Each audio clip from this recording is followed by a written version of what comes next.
Hey, thanks for tuning in. You're listening to A Band of Gamers. This is episode 191. We are a video game and music podcast. It's our two favorite hobbies in two separate segments. Show notes, links, and conversation at abandofgamers.com/191. I'm Joel, your MC. One of your three co-hosts. I'm recording in a suburb of Milwaukee, Wisconsin, USA. Joining me on this podcast journey from across the globe, first off, from Vancouver, Canada, just saying, it's Shane. Hey, Shane. Yay! What's going on, man? In Birmingham, England, with 1 foot in the EFL playoff final, it's Carl. Oh, yes. Hello, gentlemen. I can't wait. It's been a great weekend. A single foot. Just one. Yeah. Ooh. 2 legs, 2 on up after the first leg, so probably a little bit more than a foot, maybe a foot and a bit of ankle. You know, just lift that trouser leg up a little bit. Nice. Attaboy. In this episode, Side A Video Games, we got news and conversations to start us off. First off, U.S. Senator wants to protect minors from loot boxes and pay-to-win games. Ooh. EA Access is coming to PlayStation 4. A couple new EA games revealed in their financial report, and they're both coming this fall. In what we're playing, we've got impressions of Dangerous Driving and Shakedown Hawaii, among a few other games. We've got our E-Penis segment after that. That's easy PlayStation Platinum trophies. Between the segments, we've got our drinks. We'll share what's in our pint glasses. A little cheer. And then Well, I don't think mine will be in a pint glass considering I'm wearing like half of it right now. I tried to Finsky pour because I noticed him when we were sitting there and he was pouring beers and these wide mouth cans, he would kind of tilt a little bit to the side so it's not coming straight through the wide mouth. So I just tried to do that and I ended up missing. Oh, dear. Before I gloat, I should open mine just quietly off center. There we go. Yeah, no spillage. So Shane will be drinking it from his shirt. Side B Music, recommended record is for fans of Gang of Four, Parquet Courts, and let's say some early U2. Yeah. We've got what we're listening to. Then we'll end the show with who knows what. Maybe some conversation, maybe just play out that excellent Tiny Rockets tune. We'll see when we get there. Let's get right into gaming news. U.S. Senator proposes a bill to ban loot boxes and pay-to-win transactions. He's calling it the Protecting Children from Abusive Games Act. Aw. Really just a real pillar to community. Has he got nothing better to do? Apparently not. This is a senator, is Josh Hawley from Missouri. He's a Republican. I don't have any kids, so I don't have any worries about loot boxes and pay-to-win games. I don't really play a lot of games that are games for service, service type games that have loot boxes. I guess because of that, loot boxes and pay-to-win games they don't really bother me a whole lot. Shane, you against loot boxes and pay-to-win games? No, there's nothing wrong with it. No? Why not? Why not? If there's people going to pay, then by all means, why not get some little extra revenue? You know, ain't hurting anyone. But the problem is, you got all these people that think that not only they tempted by it, they feel like you have to purchase this. Like a game comes out, oh, you have to now you got to buy a season pass too. Well, no, you don't. Nobody's saying you have to. Nobody's saying you have to buy, a new costume for your character or anything. You don't have to do any of that. If you want it, it's there. You can purchase it or whatnot. And then it's a thing of the kids and whatnot. We put the credit card on the account in case Billy he wants to buy something. He can just buy it. And I told him, well, you come to me, you tell me what you're buying, and it's okay. It's fine. And we have a good. I try to be a friend with my kid. Well, no. You know what? You put your car on there, and your kid, you messed up right away. You know what? They're off there. I mean, go mow a few lawns. You know what I mean? Go mow some lawns. Then we'll talk about getting your Torborn skin. Shane and I don't have kids. What do you think, Shane? Spank them? Spank them if they use the credit card without permission? Oh, good. Some punishment? I'd have them doing all sorts of chores if it was me. And I don't know. I just think this is it's a super easy thing to like. It's so easy not to put your card on the system, and You see this all the time, news reports of, little Billy, let's call it. I think Billy's getting a bad rap, man, but, little Billy buying 500 packs of Ultimate Team cards for FIFA or, Madden or something. And, the problem is the parent at the end of the day, not protecting their cards correctly. And, I've got a kid, he's always buying this stuff, like if he had the chance, they don't, the kids at the end of the day, they're not responsible. So I always put a card, like I link an account to consoles, and I keep it at nil, and if I want to buy something, I'll transfer the cash across, and then I'll buy that with that card or whatever. And it's super easy. It works like a charm. And I don't have a problem with loot boxes and cosmetics and stuff. And it's all down to personal preference. Like, what's your time worth to you, as opposed to what's the time? Do you want to grind in a game for 100 hours, or would you like to buy the XP booster pack and just get there that bit quicker? If it's $5, why not? Whatever. Yeah, this Republican senator out of Missouri, I don't think he's looking out for us gamers. He didn't play Star Wars Battlefront II, and he's like, oh man, this sucks. There's got to be people out there, like parents feeling like they're being bamboozled, being cheated by deceptive loot boxes and pay-to-win games. Carl, that ever happened to you with Luke, your son? No, it's never happened to me. It's one of those situations where I'll just manage that better, and he's a good kid, man. He'll always ask me if he wants something, and then we talk about it. And yeah, sure, I might grab him something from time to time, but he's never done that. My card details are never, the most I can ever spend on the PSN is like, a tenner or whatever.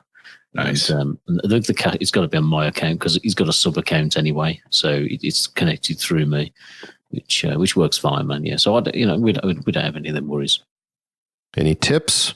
I think the best thing to do is literally just don't keep your card details stored on there, and if it's not a service that you're going to be subscribing to and paying every month, then I'd say you want to make sure that you're keeping gift cards using that kind of stuff, or use a secondary account with no money on there and just put money across when you want to buy something. Just keep it secure, keep it sensible. Do it that way. Sure. Shane, any tips? A few, but got to keep the show somewhat clean at times. So I will reciprocate what Carl said, I guess. Give it back to him. You know what? It's people always want everybody else to take care of their kid in a way. Well, they shouldn't be allowed to do this one. I want to deal with it at home. Do you think that's what it is? He's not looking out. He's not trying to help parents with like deceptive practices. He's just the senator guy. I don't know. He's just trying to, obviously he's trying to get a couple extra votes there or whatever. I don't know, but there's a problem in your home. You deal with it yourself. You don't need a senator to come in and you should put down a law so that way he doesn't do this. No, deal with it yourself. Be afraid to discipline your kid once in a while. You know what I mean? You can't fix stupid at the end of the day. It's a phrase that I use all the time at work. And, people need to take responsibility for themselves and educate. You need to know what your kid's into, man. You need to watch what they're watching. You need to look at what they're playing, understand, and especially if you're not a gamer yourself, you need to understand where these pitfalls are and what the consequences are. So educate yourself and make sure that you're on the ball with it. But I quite like Joel's idea that, I wish this senator, had been playing something like Battlefront, and he's just so annoyed. He's just like, this is bullshit, man. I can't get my, I can't unlock Darth Vader. It's taking too long. I'm gonna change the law and make it so there's none of these loot boxes. And I think it genuinely doesn't bother me. Just a proposal so far. Hopefully, it's going nowhere. We don't need. I think there's a few countries around the world who are pretty hot on this. I think particularly in Belgium, they're trying to make them illegal straight away. And I think EA had to change the way that they market the Ultimate Team and stuff like that, and take some of those things out. So it wouldn't surprise me if, particularly as the generation moves on, that maybe the way that these are marketed or the way that they're sold, it probably does change. Good friend of mine's got a youngster, probably around Luke's age, about 10 or so. I asked him about it because he games with him quite a bit and whatnot. He's straight up, when he gets home after a day in the mine, finishes coughing up all this coal dust and whatnot, he can buy whatever he wants. So There you go. A day in the mine. Down pit. Yep. Earn your keep. 24 hours. Yeah, exactly. Make your own money. You can go and buy whatever the hell you want. Yeah, just keep him down there till the budgie dies, then get him out real quick. EA Access is coming to PlayStation 4. I'm just moving on, getting out of this one. EA Access coming to PlayStation 4. This has been on Xbox One for quite some time. I don't know. Is it on PC? I don't think it is. It's a console thing, isn't it? Carl, I'm not so sure about that. There is a version of it on PC. It's slightly better than the one that's on console, but they are two separate things. So I forget what it's called on PC. It's like Origin Access or something, but it's just as good, if not better, than the one that's on the Xbox. And I'm really surprised that this hasn't come across sooner. Yeah, I am too. It's $29.99 US per year, or $4.99 a month, $5 a month. And basically what you get with it, if you don't already know, is early access. You get 10-hour trials of video games. So a new game comes out, like a Madden or an NBA Live or a FIFA or a Battlefield. They'll give you 10 hours like demo just to play the game. As part of that service, you can get an archive full of older games. Let's say maybe 8 to 10 months old. I think they're not, all the new games aren't available right away. Get like a 10-hour trial. But a lot of their back catalog that's been out a while, you can download and play the full game, the multiplayer, everything, as part of this service. That's pretty much it in a nutshell. Get archived games to play as part of the service for the cost of it, and then 10-hour trials. What's cool about the trials, the 10 hours, is they usually put the game out a few days early onto the EA Access. So if you're jonesing to play the new Battlefield, you don't want to wait for it to come out on a Friday, you can play it like on Wednesday. Get your 10 hours. And then, at least on the Xbox, I think they give you a little bit of a deal too. If you play the 10 hours and you decide to purchase it, you get like a certain percentage off the game if you buy it digitally. 10% or 5%, I can't remember which. Mm-hmm.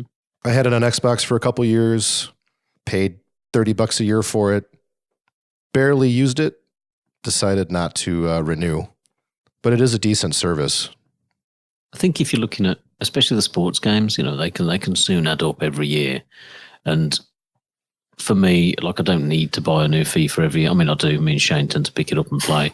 But literally, we'll probably only play with each other, to be fair. But it's one of those, I think if you can get used to playing the sports games, probably like you say, Joel, 5 months maybe after they come out, then it's a great service for that, And if you're kind of you've got a passing interest in NFL and and hockey and whatever, then it might be quite a good thing for you. And they've got a great catalogue of games anyway. It was good value. I had it for a year on the Xbox and found it pretty decent, really. I think with stuff like Game Pass and that maybe it's lost its maybe it's kind of lost that edge that it had, of this service where there's a library of ready games, because obviously Sony have got their own thing, Microsoft have got their own thing. So I'm kind of, I don't know, I'm kind of surprised it hasn't come across so quickly to the PlayStation, but I'm also surprised at the timing of it coming across now. It's almost like if it wasn't already there at this point, why bother? Yeah, good question. I don't know why it's taken so long, and I don't know why. If it's something in the infrastructure of the PlayStation on the Xbox, it's like an app that you fire up. I'm assuming it's something in the implementation on PlayStation side. I have no idea. It would just be a license thing. Who knows? I was thinking, but they don't have that. They don't have that infrastructure currently, right? Where you get like a 10-hour trial for a game. Yeah, just a guess. Tell you. I think, didn't they come out when it came out on the Xbox initially? I'm sure that, I can't remember who it was, but I'm sure someone at Sony came out and was like, it doesn't fit with us. We're not. They didn't say it was crap, but I think they kind of tippy-toed around saying it just wasn't. It didn't fit with. It wasn't a PlayStation thing, and then obviously now it's popping up. So interesting. It may be something I give a go. I think it suits people like us who maybe don't want to drop. Every time the new Battlefield comes out, you might want to play it, you might want to talk about it, and then that 10 hours is plenty then just to do that, rather than actually dropping, 50 quid on the new Battlefield. So it might be something that people do, pick up and have a go. You're right. They did say something. I've been reading that everywhere in conjunction with this article. Sony did come out and say doesn't fit what we want, or I don't know if they didn't allow it on there, but who knows? Or is that the usual, it's on Xbox, so you don't need that. It's an Xbox, so boo. Yeah, it's no good, really. Nudge nudge, wink wink. We'll get it in a couple of years. Yeah, for the 10-hour trials to demo a game, I think that's pretty awesome. Usually when in a demo you get like one level, or you get a multiplayer bit or something. Here it's 10 hours. You can do whatever the hell you want with the 10 hours. I think it's a better demo of a game, choosing how you want to play it for 10 hours instead of here's this set level that the developer decided to give you for the demo. It's a better way of demoing a game. EA also, another story with EA. They shared their financial report. Who cares, really? They're delighted to launch Anthem. Apex is doing really well. But the biggest news to come out of the financial report, or at least newsworthy items, is they've revealed 2 new games coming this fall, and they're franchises that have been under EA for a long time. Need for Speed and Plants vs. Zombies have new entries coming this fall, according to their financial report. I think I'm hoping that Plants vs. Zombies is a new Garden Warfare game, but we don't know. I would hope so, because the other two are class.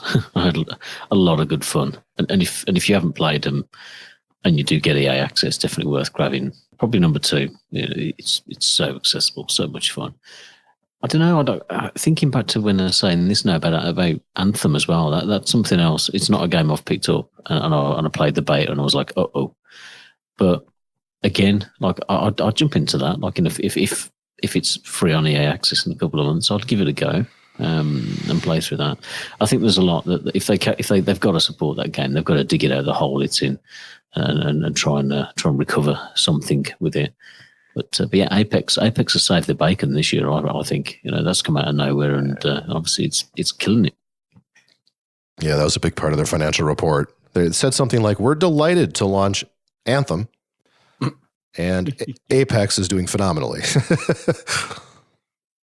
They also mentioned coming this fall, Star Wars Jedi Fallen Order. Oh yes. Need for Speed. Has it been a couple years? I mean, that franchise got a little thin there for a while. They just kept putting them out year in and year out. Has it been a little while? Shane, you're the racing expert around here. Yeah, it's been a few years since Payback, which was the last one. So hopefully they try to go back and do what made Need for Speed popular, and stop trying to be, every other racing game. Stop trying to be Horizon or The Crew, or just do what you do, and that'll be better than everyone else. So don't worry about it. But I'm sure they'll find a way to make a match and make it try to rival things it shouldn't, and have a battle royale mode or something they'll end up doing. Ooh. Because every game's got to have it now. And if it doesn't, they need a battle royale. No, they don't. Not every game needs that. Stop it. Enjoy it. But I'd like to see them kind of go back to obviously the Most Wanted days, even something like Carbon was a great game. Yeah, Most Wanted. Hear me out. Like, what if the next Need for Speed did have a battle royale mode, but it was like a 40-player destruction derby? Yeah. Pretty good. I don't know, man. Like Twisted Metal Need for Speed, or what? Mm-hmm. Like Destruction Derby. Like literally just one game mode. Everyone drives into a big arena and then just races around. Then call it something else. Okay, I'm with you. You got me. But don't call it Need for Speed at that point. Make a new game if you're going to make a Need for Speed with, and their mode could be Need for Carnage. There you go. and have like some sort of sports ball in there as well. And you could kind of combine them, and then like pick up like power ups, and like a soccer ball, maybe goals. Soccer ball's been done, maybe. So they need to be thinking like, could have like an American football. You could do. You could use the trunk, like throw the ball in the air. Boom, trunk opens, pass it down the field. I just want them to go back to their arcade roots. Just go back a ways. Like Shane said, quit trying to copy everything. Don't do these simulation style Need for Speeds. I'd be happy with a Most Wanted. That would be really cool. So like the first, the Hot Pursuit that they did on PS3, which I think was like the last really good Need for Speed, that was a great one. But yeah, go a bit of a throwback. Underground, go back to what made you popular and what made you work and what set you aside, or not aside, but a part of all the other racers, because there's so many out there. You really got to have your niche and do what you do really well. Is EA taking a card out of Nintendo's strategy here? I mean, don't we hear about their games like a year and a half in advance? Don't they start teasing and building up forever here? They're revealing in a financial report. They haven't even given out any videos or no pictures or nothing. And it's coming this fall. Wouldn't they usually be talking about this like 6 months ago already? Well, the Need for Speeds and whatnot, I just know that one from experience. Like they would show it at E3 and then October 22nd or whatever. Okay. So some of them, they would kind of drop pretty early. But the Star Wars game they've been talking about for what, 2 years? 3 years? I know it hit a little bit of a development nightmare and they had to reboot it, I think, at one point in development. So it delayed it out or pushed it out quite a bit. I like Nintendo's strategy. I love when companies do that, where it's like, hey, we have a new game coming, and by the way, it's in 3 months. I like that a lot more than the PR campaign for a year and a half. That is annoying. You don't like staying excited? No, I'm good. 2 years of being stoked, keep waking you up every morning and say, maybe we'll get some today. Rats. Turn on Twitter and watch the angry nerds like, where's my game? Where's my game? You've been telling me about this for 2 years. And there's supposed to be a free mode. Hold on a second. Wait a second. I could see reflections in those puddles. What'd you do to my game? You ruined it. The game is broken. No, look, I'm super excited about this Star Wars game. I mean, I get excited about every Star Wars game, but yeah, there's something, I don't know, there's something about the look of it that I'm really into. And the setting, just after Order 66 and all the Jedi have been starting to be executed, and the fact that you're taking on the role of kind of like a Jedi on the run, if you like, into hiding and trying to rebuild Jedi Council kind of from a part of a rebellion, if you like. I think it could be really, really cool if they have like that open world element and, just a ton of character development, different lightsaber styles, different powers and stuff. Like give it a bit of that Force Unleashed treatment, but obviously with the much better graphics and much better, abilities and stuff. I'm really looking forward to it. I'll be getting it day one for sure. Let's get over to what we've been playing. I've been playing Devil May Cry 5 slowly, mostly watching the NBA playoffs because my Milwaukee Bucks are in the Eastern Conference Finals. That is it for me. So next time we record, I hope to have Devil May Cry 5 finally completed and some other games to talk about. But Shane's got the big ones this episode. Before we get over to those two and make him talk for a long time, Carl, what have you been playing? I've also dabbled a little bit more with Devil May Cry, but like you, John, I've got no further really. Instead, I've been playing a little bit of everything, but one game I wanted to try and check out, a little game called Hollow Knight, which I've got on Steam. And I hadn't played it yet. And Barznak in our community threw me across this on Steam a little while back. I think I sent him a Witcher game because I had a spare copy. And I was like, dude, play this. And he was like, dude, play this. And I finally get him to play it. I haven't got Rent a Neo, Dave. Sorry. But yeah, this is really cool. I'm quite I like my 2D action platformers and stuff. And this is very much like a Metroidvania. The word is used all too often. But it's very pretty. It's the color palette's quite black and white, with the blues and greys and stuff, but it's actually quite bright and quite colourful in its own right. Very fun to play. You basically kind of getting around the levels, and as you would in any game like this style, it's a little bit different in terms of you get a certain amount of little masks, which are your health, and every time you get hit by a baddie, you kind of lose a mask. But then as you kill the bad guys, you can get souls off them, and it kind of fills up a little sphere. And if you hold the circle button, you can kind of just build those masks back up. Like you pull your soul part down, and you get your little masks back. And there's a bit of a bit of self-preservation about it, which you don't normally get. So it's not really a roguelike, it's difficult without being punishing. But yeah, I'm quite enjoying it. I haven't put a ton of time into it yet, but just picked it up and I thought, give it a go. It's not a studio I'm familiar with. Team Cherry, I think, developed and published. So it's new to me. I think there's a sequel in the works as well, which I think was due out this year. And yeah, it's very, very fun. I'm quite enjoying it. And it's very well done. It's quite a polished little game. I think it was reviewed well and, was received very well when it came out. I think it was 2017. But yeah, spent a little bit of time on that. It does look pretty cool. Like 16-bit, I think, looking game. Yeah, 16-bit era. But like even though it is, it's not amazing, it does look very polished and very vibrant for what it is. I was quite impressed with it when I booted it up, and I thought actually it's quite chill as well. It's difficult without being too bad. So yeah, I'll certainly be putting a bit more time in. Shane, dangerous driving. You hinted at it last episode. I really want to hear about this because it's got some good pedigree from the former team there over at Criterion. Yeah, Criterion got scooped up by EA, and then other people left or disbanded or whatnot. But some of the major folks, creative team from Criterion, went off and started up Three Fields Entertainment, and they've done a few games now. Dangerous Golf is one of them, which is fantastic. I love playing that. Great online kind of party mode.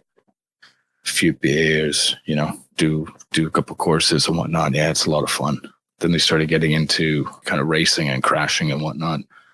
The Danger Zone, which is what they called it now. They've come out with Dangerous Driving, which, if you see the logo, looks like it's almost a kind of a lost logo from the old Burnout days. Kind of Burnout Paradise looking logo on it, which is really, really cool. And that's what it is. It's kind of a, if you want to say, a throwback to, say, like Burnout 2, Burnout 3, or spiritual successor to Burnout 3, like a proper old school Burnout game. It definitely is. It's a lot of fun. I really get those Burnout 2, Burnout 3 vibes from it. It's, a lot of crashing, which is great. It's fast. The speed in the game is definitely gives you a bit of tunnel vision after going through, you play 2 or 3 events in a row. So it's like, whew, man, that is fast. They definitely nail that feel of speeding and crashing really, really well. So in this game, you have like 5 or 6 different classes. You got a sedan, SUV, coupe, supercar, hypercar, and then they get into like little formula open wheel cars. To unlock each type of event, going in, sedan, SUVs and whatnot, you have to actually play through all the, I have to complete all the sedan events in order to open up and unlock all the SUV events. And then going on, you have to complete all those, unlock the, coupe events and supercar and whatnot. Which it's kind of my small little gripe about the game. I wish you could unlock, a couple events, just to change it up a little bit. Yeah. Playing through the sedans was a lot of fun. Gets your teeth sunk into the game. You get a good feel of how everything works. Then it switches it up. Once you complete all that, you do all that work, and now all of a sudden you're in the SUV stuff, which feels a bit slower, a little bit more clunkier than driving the sedans. It just doesn't have that. And now I'm feeling like to get through all these, it's going to be a bit of a chore to get back up to, the coupes and supercars, where it's really going to show off some speed. So it's like a little gripe I have as far as unlocking the events. You actually got to play through them all. But when you do, you play through them, you unlock different types of sedan and SUVs. There's, concepts and tuned versions of them. So there is a fair bit to unlock. It probably will take you a while, because some of the races can actually get pretty tough, because they will crash you just as much as you crash them. And it makes for good fun at the end of the day. It is. There's 9 different types of events. There's racing, the classic, road rage, getting takedowns, pursuit, hop into a cop car. You got to take down 2 or 3 different runners and whatnot. So they change it up with different modes. It's old school Burnout is a lot of fun. One thing that's kind of cool is when you're doing the races, a lot of them are like 2 laps. And when you wreck somebody on your first lap, their wreckage actually stays there. So when you go through and you're completing your second lap, you got to watch out, and you got to kind of remember if there is a big collision, there could be 3 or 4 wrecks in the way. So you're going to have to maneuver through those and whatnot. But you can also wreck a guy in, certain spots. You'll know where it is and set it up for, your competitors and whatnot. So they'll hit into them as well, I think that's really cool. And it just adds it reminds me a bit of Split Second a little bit, where you'd be able to, fire off a, explosion and whatnot and change something in the track or whatnot, which was kind of on rails and whatnot, but always welcome. And I think it works well in dangerous driving. I like the sound of that. MotorStorm Apocalypse, too, comes to mind, where they had the track deformation, but it's not the track, right? It's just the cars are like laying there. Track stays the same. Yeah, track stays the same, but you'll have some burned out wrecks in the way, which is kind of neat. And it's kind of proud when you drive by them the second time. It's like, yeah, put it in there. There's my handiwork. Right, exactly. How does it look, Shane? I mean, is it graphically? Can you tell like it's a cheaper title, or does it hold up? I think it holds up with a lot of games, but it's not jaw-dropping. It's not one that you're going to show your TV or console off, but it looks better than I thought it would. A lot of the early clips kind of looked a bit like a mobile game, kind of brought to console and whatnot, but it looks better than that. And I have no complaints on how it looks. It is a small studio. I think there's only 12 or 13 employees there. So you're not dealing with, the big Epic Games money or the EA money. So that's obviously not there, but they make it works for the game. And I think it looks great and it's a lot of fun. There's been some kind of hiccups where it gets kind of, I don't want to say choppy, but it's not perfect. It is a little rough around the edges. It could use a little bit of patching to tighten some things up, but they will. They always support their releases, and I'm confident the little things will be fixed and it'll continue being fun. Is this like half the price of a full-priced title, like 30 US? I don't know, whatever that equivalent to Canada would be. Yeah, I think it's 29. I think they did a physical copy that comes out at like $40, I think, or around 40, 45, maybe $50, somewhere in there. But I could see it being a free plus title. I think that would be great for them. It would be great for the studio. Obviously, that would happen down the road after a few things, get tightened up and whatnot. But I think that would be a great game and an easy way to get a lot of people playing it because it is fun. Right now, there's currently no online multiplayer, but that is coming. They did say that before the game came out. It'd be about a month or so down the road that'll happen. However, right now there's leaderboards. And here at ABOG, we love our leaderboards and score chasing and whatnot. Yeah. So, Lard Teammaker, looking at you, son. Definitely what? No, I'm not really looking at you. I mean, you got some great scores. I got some great scores. I think we split a lot of them. It would be a good team. Just put it out there. I think it'd be a lot of fun once they do launch some online multiplayer. Gonna be a lot of fun. I'm trying to figure out. You said it would be good on PlayStation Plus. Does that mean try it before you buy it? I mean, would you recommend it at the half the $30, or you saying maybe give it a try first with your Plus comment? I recommend it to people of the old Burnout fame. If you love those games, yeah, go and buy it. You'll be happy with it. There's enough throwback in there to where you would enjoy it. For other people who maybe got into Burnout, like Burnout Paradise, this is nothing like that. It's a bit more accommodating before going back and maybe playing some of those early Burnout games because they got kind of tough actually. So they did early Burnout games, and I don't know where the cutoff is. I think Burnout 3 Takedown had some racing to it, if I recall. Yeah. Paradise, excuse me, saying the Guns N' Roses song that they feature in there. That is obviously like open world racing that had some crashing to it. Is there a crash mode? Is there a proper old school Burnout in here where you just got your vehicle and you got to cause a giant pile up and you see how much money you cause damage? You can do that. If you wreck in a race, you can hit the R1 and then you enter kind of a crash mode, and you can get in the way of, cars, trying to scream past the wrecks and whatnot and take them out. You can do there. So there's a bit of that in there. It's not quite building up the score and whatnot, but it's more of a tactic, and it's kind of a neat way that they've done it. That's the Burnout game I miss. I don't know if that's 2, if that's the last one that had that just proper old I don't know where the cutoff is, but I missed that. The original Burnout was like that. The Burnout everybody knows and loves. Yeah. And being a small studio, I mean, obviously they don't have the money to license songs and whatnot. So when it comes to music, there's not really any music in the game. But you don't have to worry, because if you have a paid for Spotify account, or a premium account, as they call it, they have an integration.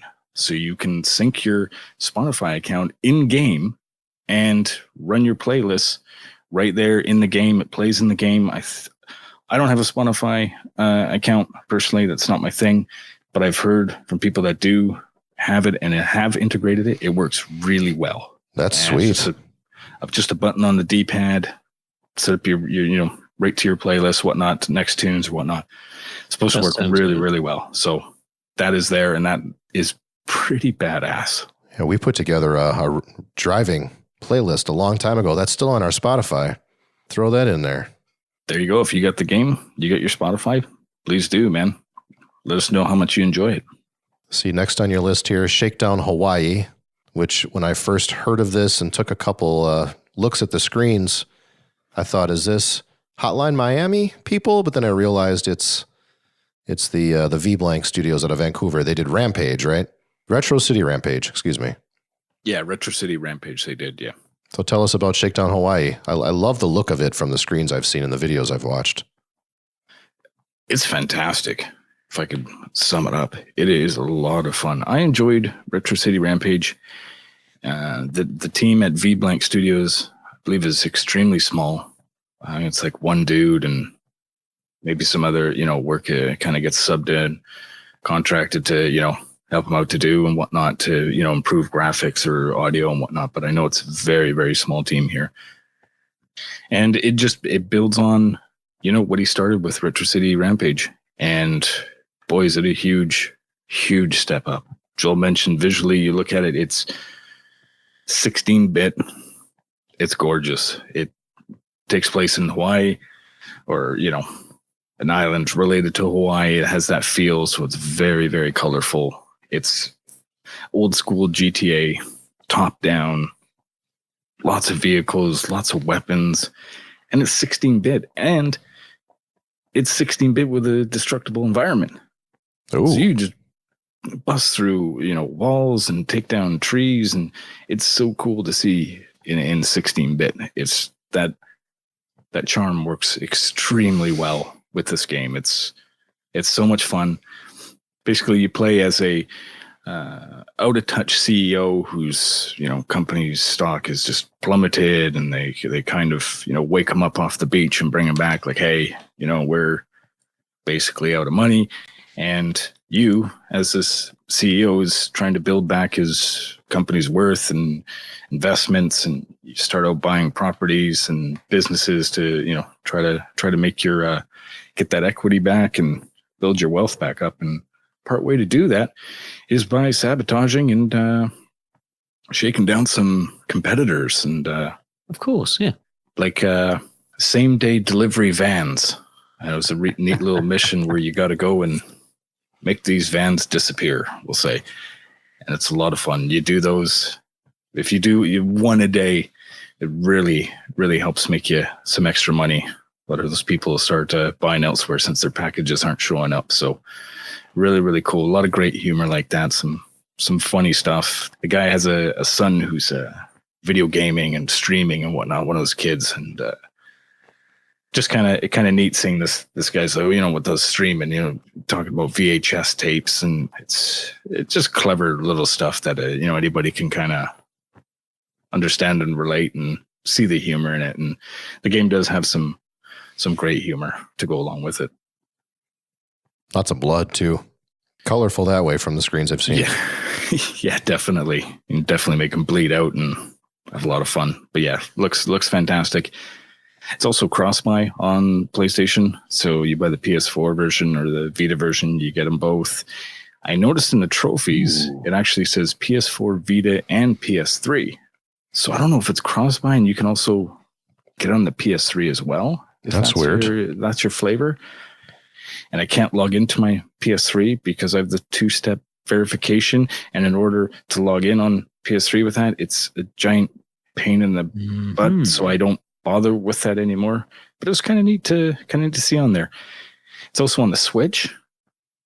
And I highly recommend it because I think this is a perfect game for handheld. So if you want to grab it on the Switch or your Vita, you can pick it up. You can play it for 20 minutes. You could do 2 or 3 missions. They're short. They're fun. There's not a lot of, technique involved in a lot of them so far. I'm probably about 3 hours in, and it's just pick up and give it a go for an hour and having a lot of fun. And there's also a version coming for the 3DS as well. Holy cow.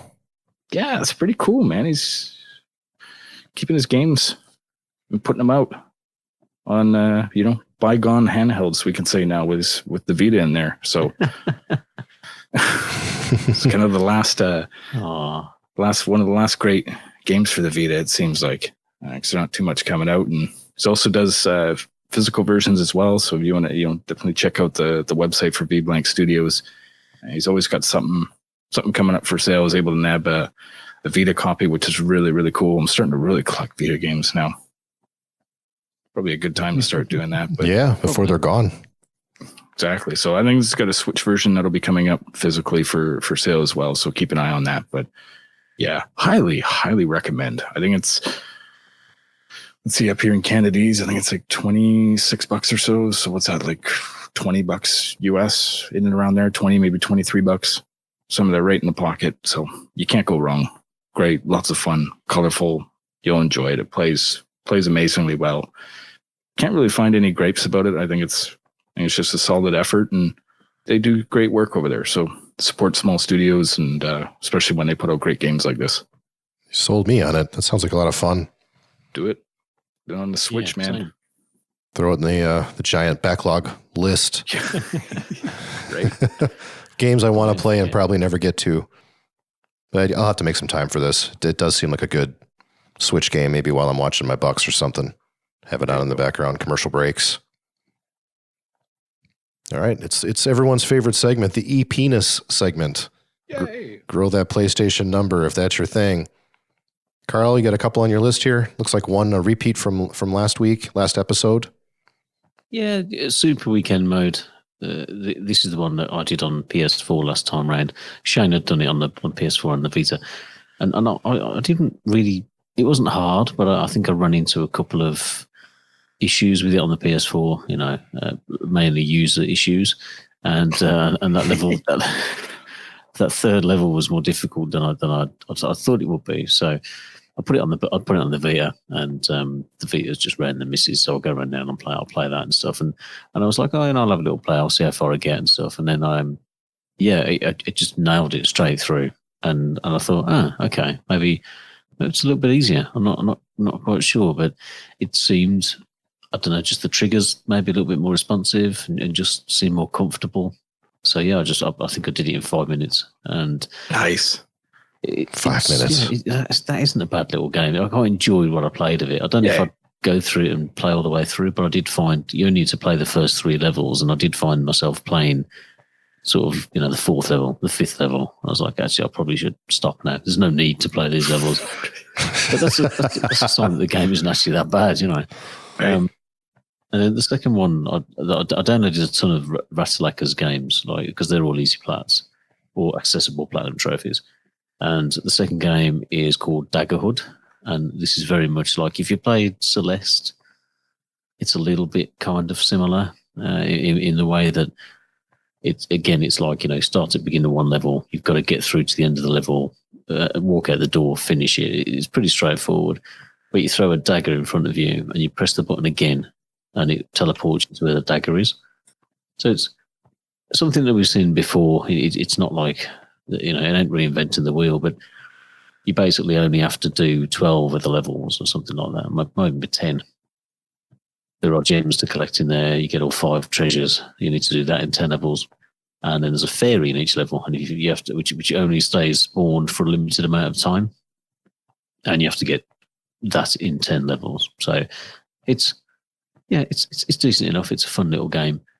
I'd say it's, whether it's worth playing or not. If you're not looking for the platinum, probably not. But it's not a terrible game. And again, it's a plat situation. Get it on one. Get it on the Vita as well. So I've only platinumed it on the PS4 at the moment. Probably took about half an hour, maybe 45 minutes. Just depends on how good you are and how good your reflexes are trying to get through these levels and getting through. But for the sake of, I think it was £2 plat for £2. Can't go wrong. That's pretty cheap. Celeste is not an easy platinum.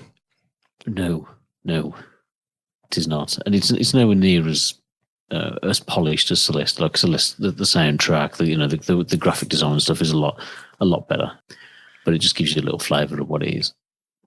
Got it. Anything else in gaming? Yeah, it's been a lot of gaming for the past couple of weeks there. Just enjoying a lot of Shakedown Hawaii. Man, that's so much fun. Can't recommend that one enough. But yeah, we'll see what's on the horizon here in the next couple of weeks. That sounds good. Let's share what's in our pint glasses. Let's go over to our drinking section. I saw Shane run away while Carl was talking to go grab his beer, I assume. Nice cold one out of the fridge. Right. Well done, Shane. Yeah, man. Got to keep it. Got to stay hydrated these times. I'll get us started. I've got a 1840 Brewing. It's like the first time I think I've talked about them on the show. Yeah. What brewery was that again? Yeah, 1840. These are the guys that do the slow brews. They barrel age all their beers. And this is a joint. So it's a joint IPA is the name of it, but it's also a joint collaboration between them and Eagle Park, my two favorite breweries in Milwaukee right now, or two favorite brew companies. It's an 8% double dry hopped with Nugget Strata, Columbus, and Citra. Very good. Got a good flavor to it. Nice. A joint IPA.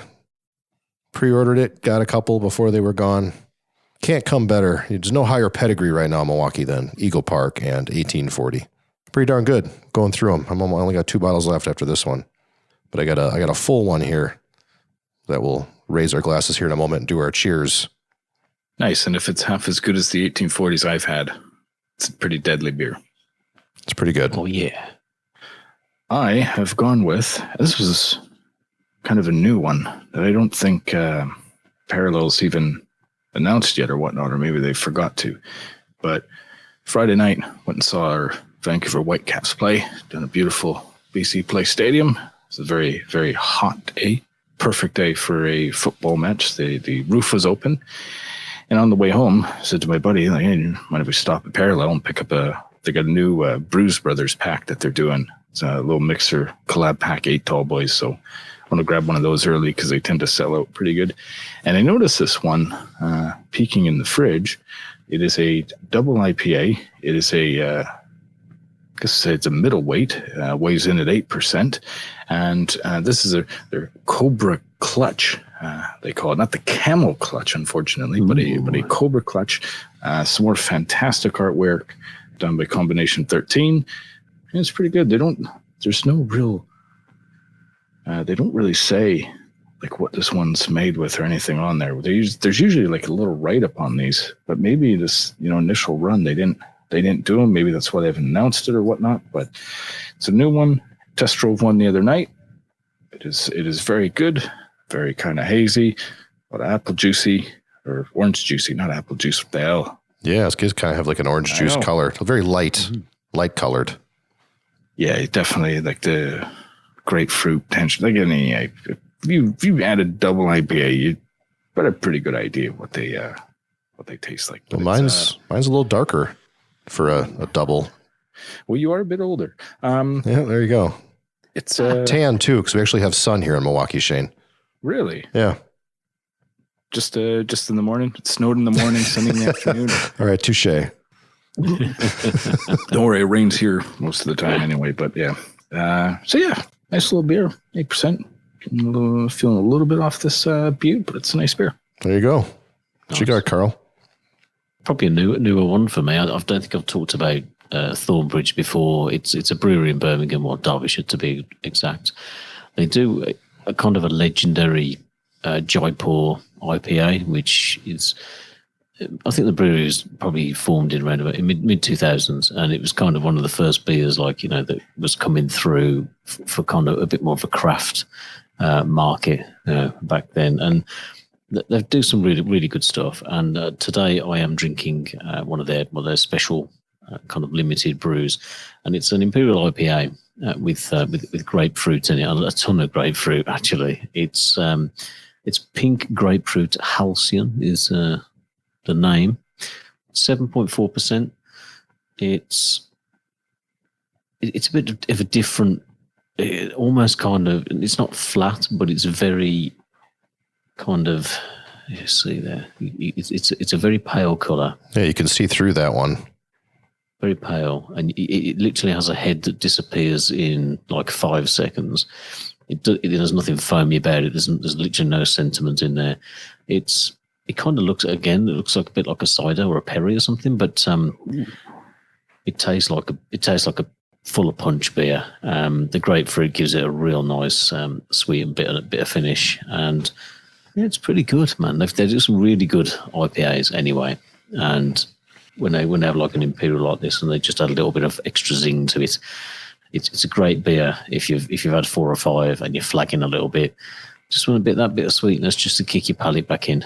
I'd recommend it at that point, which is probably where I'm at today, in all fairness. So yeah, a bit on the flat side, but thoroughly enjoyable. Awesome. Yeah, big day of celebrating. Absolutely. Let's raise our glasses here. I got a cheers. We're going to cheers Brad, our cohort for many years at abandonedgamers.com, writes our blog posts, or did a lot of blog posts, a lot of music recommendations that complemented our podcast very well. He's been really busy with work and with life, and just hasn't had time to write lately. And rather than putting out a few articles here and there, he's decided to put his pen down for a bit and not do any more articles. But the door is wide open. We hope he'll come back and write for us again in the future. But here, as he's taking a break, I'm calling it a break. He actually said he's not writing anymore. But I wanted to give Brad a cheers. Thank you, Brad. You put up some great content. You recommended some excellent records over the last couple of years. And he definitely won't be a stranger. He'll be in our Discord. He always contributes to the recommended record conversation like he did this episode. And come over here for record night. All that good stuff. He's my cousin. Great guy. Great articles. If you haven't read any of his stuff, go check him out. abandonedgamers.com/blog. You can see he's the author there. You can find his stuff real easily. So click on Brad and read up. Leave a comment. Say hey. Cheers, Brad. Cheers, man. Cheers to Brad. I hope playing that game called Real Life, and I hope he platinums it. Good on you, man. Man, that's good beer.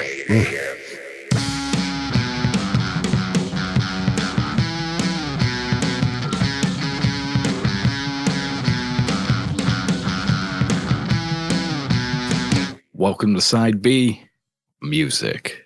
And the recommended album this episode is Fontaines DC, Dogrel. Released on the 12th of April on the Partisan label. 11 songs, 40 minutes long. It doesn't outstay its welcome.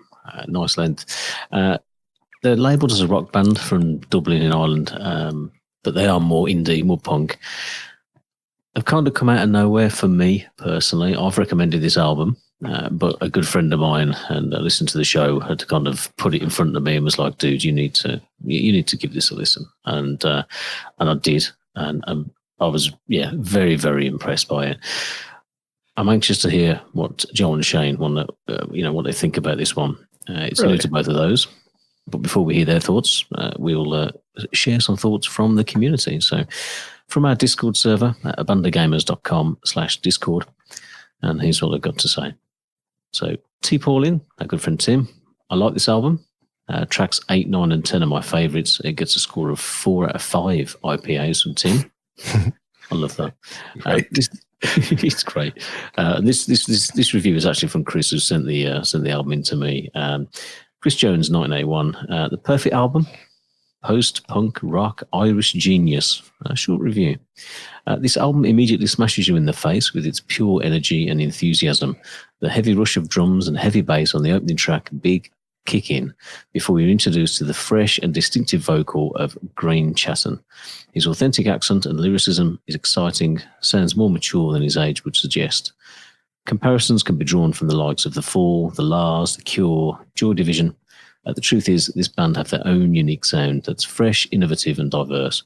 They sound like Fontaines DC. Getting your own unique sound is a challenge many bands often fail at, or spend many years trying to establish. The likes of Track 7, The Lots, outline how this band are not a one-trick pony. The unique song-writing abilities are again evidenced with the final track, Dublin City Sky, a nod to the Pogues. This traditional-sounding Irish song is a grower and has quickly become my favourite track on the album. Highlights include Liberty Bell and Boys in the Better Land. This band could and should be huge. I cannot wait to see them live, as I suspect they will sound even better. Yet we're going in November. Looking forward to that. The lyrics, my childhood was small, but I'm gonna be big, feels like a self-fulfilling prophecy. The best debut album I've heard in years. 5 out of 5. Ooh. Brad 32, liking this album quite a bit. Vocals took a little bit to get used to, but the more that I listen, the more I like it. His voice does remind me of someone else, although I can't place who. Possibly the guy from Parquet Courts. Anyhow, 4 out of 5 from me. Gardening Girl 5. I really like this album. It reminds me of the post-punk European bands of the late 70s, early 80s, like Gang of Four. It has simple hooks and repetitive lyrics that create the hypnotic, cool vibe. I dig it. 5 out of 5. Thanks to everyone who's left a rating and some words in the Discord server.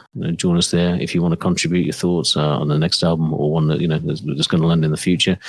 You can find us at abandagamers.com/Discord. Shane, you want to go first? You want me to go first? I went first last time.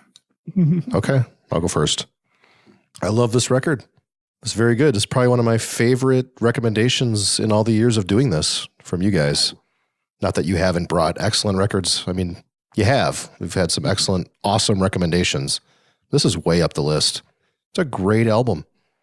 It reminds me, it has the post-punk sound that Chris mentioned. Reminds me of Gang of Four. Gardening Girl mentioned this. We had the record Entertainment on a recommendation a couple episodes ago. It has that Gang of Four sound to me. I like the vocalist cadence, kind of rhythmic, kind of trance-like sometimes as he's going through his lyrics. What Chris said there in his Discord comments, I now want to look up and see how old these guys are. It's their debut record, and he says he sounds wiser, older beyond his years. I assumed he was like in his 30s or something. His lyrics he's got some wisdom in those lyrics. I love his accent too.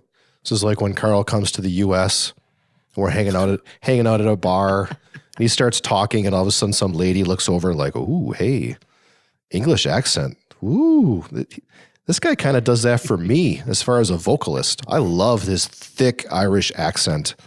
And they got some nice variety in the record. They got a good sound, but it varies song to song. I like that about it. That last tune on the album, Dublin City Sky, kind of the more traditional Irish sounding tune.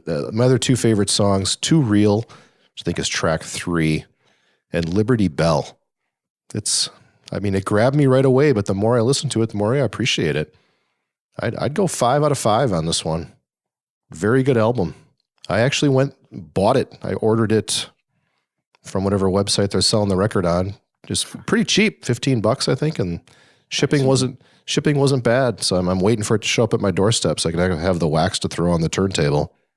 It's one of those, I think, that, and Chris has good taste in music generally. I'd not heard of them before completely. It sounds as though they've released a couple of singles at the end of last year, and they've been bubbling away. They are young guys, like early 20s. I'd put them just from looking at them. Wow. Lyrically, I think there's just something quite brilliant about it. Like, it is, like, as Gardening Girl says, it's repetitive, and some of the instrumentation is as well. It's got that. It just repeats over.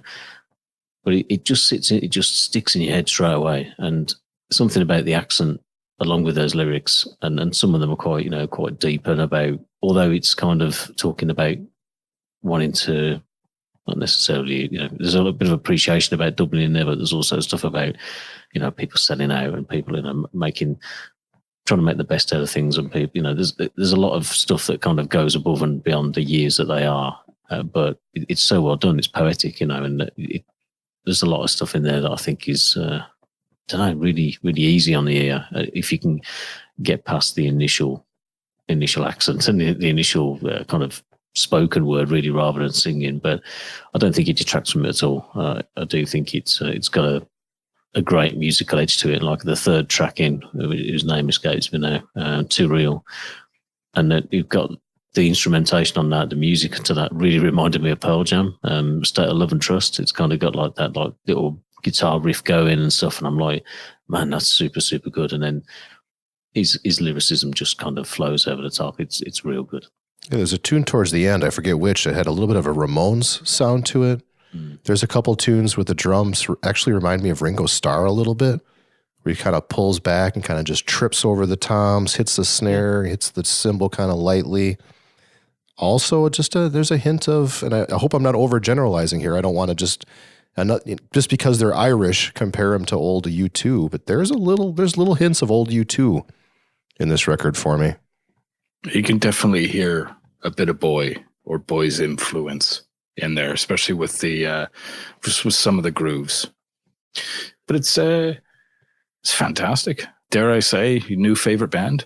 Oh wow, hat trick! Very Irish, yeah, very, very Irish sounding, and even outside of the accent, you just have that riverside, the water, lower elevation city sound to it. That is a term, and I made it up here. And feel free to run with it. But yeah, it's fantastic. It's usually I like a lot of debuts with a bit of angst in it, and there's not a lot of angst in this album, but they do want to be loud. They're a rock band, and I want to blow the neighbors windows in from the garage, and that's what I like. I like to hear. You can hear so many influences in it, even early Smiths, even, the Pogues is a great example. It's really, really great. Fantastic debut.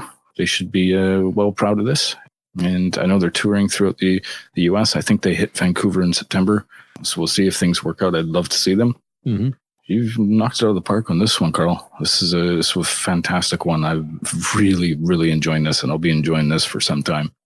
Excellent. I'm going to take all the credit.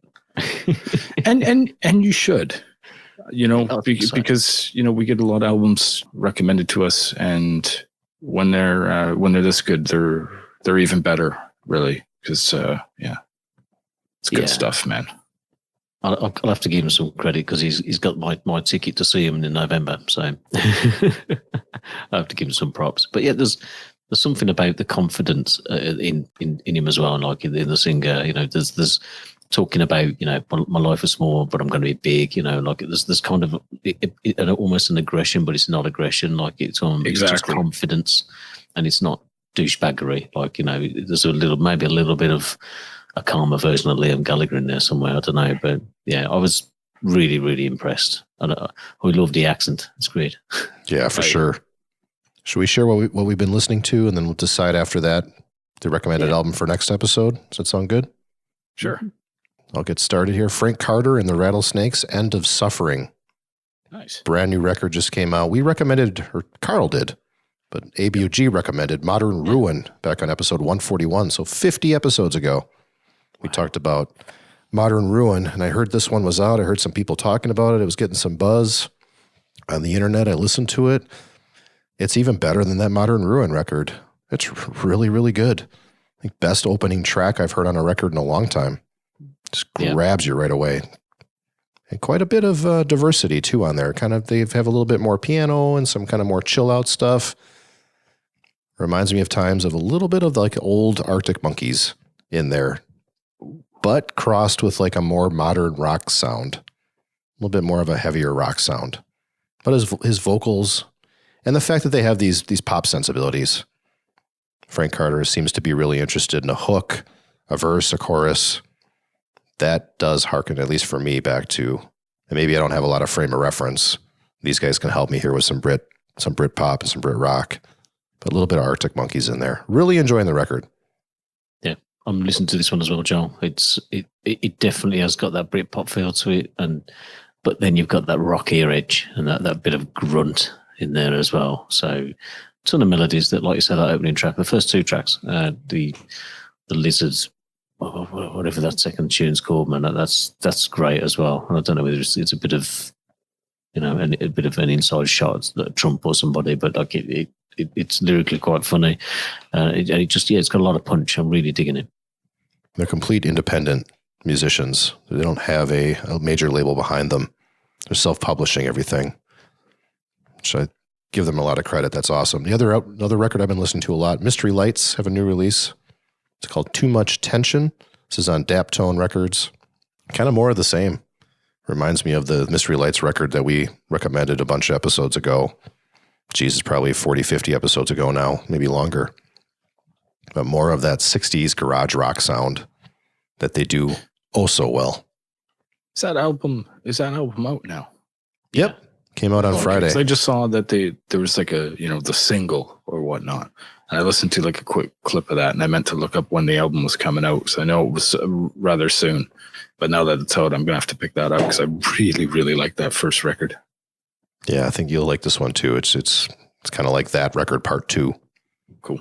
Yeah, the vinyl landed on my desk at work on Friday, and I completely forgot I'd ordered it. So I've popped that on a couple of times over the weekend just before this show. Have you got the record to this one, Joel? I did not. It's that situation where I've just been buying too many records. Record, yeah. So I'm trying to get through them all and not just continue to have them show up on my doorstep and not keep up. But I regret not buying it right away. I'll probably pick it up. I'm sure the fancy variants are gone. But I've got a yellow one, I think, is the one that I got, but it's just like a neon. But it's kind of, I don't know, I listened to it the first time, but it doesn't, it's one of them records that doesn't stop. It just kind of carries on at the end. There's a track in there that I don't know if it's deliberate, I'm hoping it is, but there's a track on there that kind of just plays out like the record sticking. And then on the digital version, it stops and goes into the next track. But at the end of both sides of the album, that happens. And I don't know whether that's a deliberate thing, but it's got to be deliberate. Fantastic. Usually there's a return cue at the end of a record that pushes it back to the front. So it's got to be deliberate. Yeah. Old school. Nice. Last but not least, Pine Grove. The album's Cardinal. Josh mentioned Pine Grove last episode. He said the latest one he's been listening to a lot. The latest one's called Skylight. Checked it out a little bit on Spotify. I was kind of texting Josh back and forth about it. And he's like, no, man, Cardinal. That's the album I'm listening to. I'm like, oh, okay. And then that album's like the album before this latest one. So started streaming Cardinal. That's a pretty good record. Very indie rock. The guy's got like a soft, catchy voice. It's good stuff. I also checked out their Tiny Desk set on YouTube. Wife and I watched it the other night. Enjoyed that quite a bit. So Pine Grove, a good recommendation from Josh there. I'm enjoying it. Some good tunes there. Some good albums. As usual, recommended by ABOG. That's what we do. What are we doing for the next episode, boys? We got to get a recommended album here. I got one to recommend. It's rather short. It's an EP. Should be easy to bang through. You probably listen to it about 10 times in a row with the volume friggin' loud because it rocks. I mean, all right, done. I want to thank you for listening. Yeah. What's the name of the album, Shane? Oh, the new EP from Phil X and the Drills, Stupid Good Lookings. I like the title. Yeah, a bit of a Flintstone reference there. It was fantastic. Yeah, man. Phil X, studio player. He's probably played on most of your favorite records at some point. And now touring member, full-time member with Bon Jovi. Hell of a guitar player. He's got his band, The Drills, on the side. He's had for many, many years. Love his guitar playing. So got a new little EP, 6 tunes. But yeah, I want to recommend. I want to get your guys' take on there because I think it's something you guys could really enjoy. Cool. Sounds good to me. You in, Carl? Yeah, I think so. I mean, the only thing I'd be recommending is either one of those two records we've just talked about, Joel. But I'm quite. I think Shane shared Phil X with me. It must be 4 years ago now, 4 or 5 years ago, and I was very impressed with him as a guitar player. So I'd be interested to hear this EP. Yeah, we played one of those tunes, right, Shane? Way back when we used to play music. We got permission from the artist. We'd play a song on the show or several songs. We played a Phil X tune. Yep. That is a good 4 years ago or so. Way back, yeah. So kind of bringing it up again, and yeah, he's got 6 tunes, and there's 6 different drummers on there. Matt Chamberlain's one of them. Taylor Hawkins is another. So yeah, and there's some legends in there I'm not going to mention as well. So it'd be a bit of a treat for you guys to dig in and enjoy it. So. A little behind the scenes insider baseball here that doesn't matter to the listener, but since we're talking about it and we're talking about recommended records, got a little bit of we're recording this a week early. It'll release on schedule, regular bi-weekly release, but we've got 3 weeks before our next recording. Should we also do another? I mean, 6 songs. That's a pretty short EP. Should we be ambitious and do another recommendation since we got 3 weeks? Toss in Frank Carter as well. I want to hear your thoughts, Shane. You're big into Britpop, Brit rock. I think you might like this record. Yeah, I'll be the judge of that. Okay, good. That's what I'm asking. What do you think, Carl? Do you agree, disagree, or do you want to go? Yeah, I'd go either or. So it's you decide, man.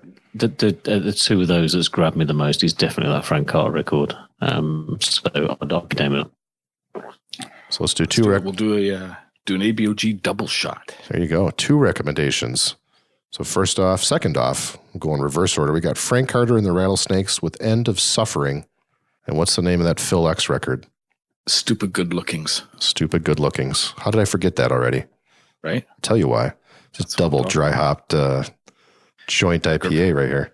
Good friends down at 1840. That's right. Well, thank you so much for listening. We appreciate it. You can go over to our website, abandonedgamers.com, for everything you need, including that Discord server if you want to contribute to the double recommendation for next episode or one of them. That'd be cool. You can subscribe over there, abandonedgamers.com/listen, and we appreciate you being here with us. Until next time, in 2 weeks, take care. Go Bucks. Hope the Villa. Enjoy your games, eh?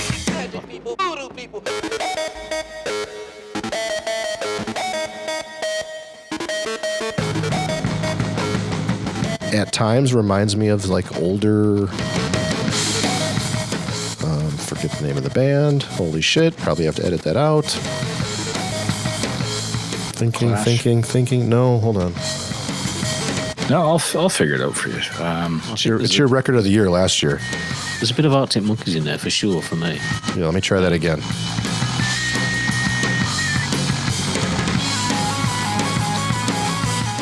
Last but not least, Pine Grove Cardinal. This is an episode,